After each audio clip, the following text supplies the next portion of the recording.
Ladies and gentlemen, welcome back to the Indie Zone. My name is Kathy. We are continuing to evaluate records and provide opinions regarding the case styled as State of Idaho versus Brian C. Kohberger.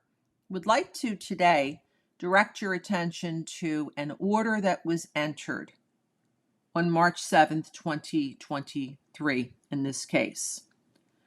Like many other orders we've talked about, it's an order to seal certain records. But this one is really interesting to me because it's the warrant and the return of that warrant and the inventory for DoorDash.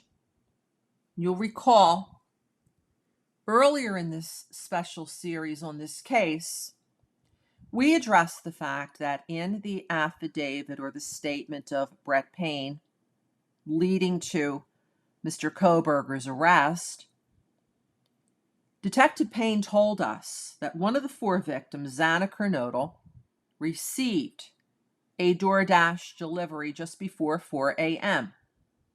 And why this is so crucial is because Detective Payne also states that the timeline of the crimes occurred between approximately 4 a.m. and 4:25 a.m. on November 13th, 2022. So literally, based on these facts, the DoorDash driver is making a delivery to 1122 King Road just as suspect vehicle 1 is circling the property, or at the very least, preparing to park with the perpetrator going in, committing the crimes, and then leaving shortly thereafter. But what I find extremely perplexing about this warrant is the date that it was issued. The crimes again occurred November 13th, but the warrant wasn't applied for or issued until December 6th. That's the better part of 2 months later. And it asked for such things as the names of all DoorDash drivers, the types of cars they drove, what type of food was delivered and to whom, at the property, 1122 King Road, from January 1st, 2022 to the date of the issuance of the warrant. So if this DoorDash driver is literally just making a delivery as suspect vehicle 1 is circling or getting ready to park and the perpetrator getting ready to go into the property itself to commit the crimes, why did it take so long for the Moscow Police Department to even apply for this warrant?